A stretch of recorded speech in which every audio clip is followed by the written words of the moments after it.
ದಿನಾಂಕ 20/8/2025 ಬೆಂಗಳೂರಿನ ಟೌನ್ ಹಾಲ್ನಲ್ಲಿ ಯುವಜನರ ನಡಿಗೆ ರಾಷ್ಟ್ರೀಯತೆ ಕಡೆಗೆ ಎಂಬ ವಿಷಯದಿಂದ ಒಂದು ದಿನದ ಯುವ ಸಮ್ಮೇಳನ ಮಾಡ್ತಾಯಿದ್ದೀವಿ. ಮಾನ್ಯ ಸಭಾಪತಿಗಳಾದ ಬಸವರಾಜ ಹೊರಟ್ಟಿಯವರು ಈ ಸಮಾರಂಭವನ್ನು ಉದ್ಘಾಟನೆ ಮಾಡ್ತಿದ್ದಾರೆ. ಅವರ ಹೆಸರಲ್ಲೇ ಒಬ್ಬರಿಗೆ ರಾಷ್ಟ್ರೀಯ ಯುವ ಪ್ರಶಸ್ತಿಯನ್ನು ಕೊಡ್ತಾಯಿದ್ದೀವಿ ಮತ್ತು 30 ಜನಕ್ಕೆ ರಾಜ್ಯ ಯುವ ಪ್ರಶಸ್ತಿಯನ್ನು ಕೊಡ್ತಾಯಿದ್ದೀವಿ. ನಮ್ಮ ಒಕ್ಕೂಟದ ಸಮ್ಮೇಳನದಲ್ಲಿ 3 ಪ್ರಮುಖ ಬೇಡಿಕೆಗಳಿದೆ. ಸ್ವಾಮಿ ವಿವೇಕಾನಂದ ಹೆಸರಿನಲ್ಲಿ ಕೊಡ್ತಾ ಇದ್ದಂಥ ರಾಜ್ಯ ಯುವ ಪ್ರಶಸ್ತಿಯನ್ನು ಮತ್ತೆ ಮರುಸ್ಥಾಪನೆ ಮಾಡಬೇಕು.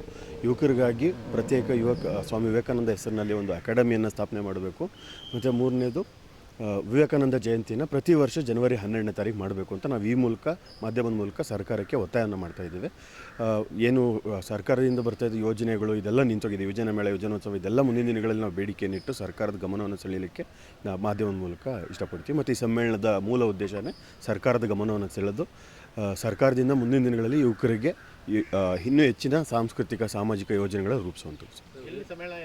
ಟೌನ್ ಹಾಲ್ ಸರ್, ಬೆಂಗಳೂರಿನ ಟೌನ್ ಹಾಲ್ನ ಮಾಡ್ತಾಯಿದ್ದೀವಿ ಸರ್. ಬಸವರಾಜ ಹೊರಟ್ಟಿಯವರು ಬರ್ತಿದ್ದಾರೆ, ಈಶ್ವರ್ ಖಂಡ್ರೆ ಮತ್ತು KH ಮುನಿಯಪ್ಪ ಅವರು ಬರ್ತಾಯಿದ್ದಾರೆ. ನಾಗಲಕ್ಷ್ಮಿ ಚೌಧರಿ ಮಹಿಳಾ ಆಯೋಗ ಅವರ ಅಧ್ಯಕ್ಷರು ಬರ್ತಾಯಿದ್ದಾರೆ. ಮತ್ತು ನಿವೃತ್ತ IAS ಅಧಿಕಾರಿ ಸೋಮಶೇಖರ್ ಮತ್ತು ಮುಂತಾದ ಗಣ್ಯರು ಬರ್ತಾರೆ.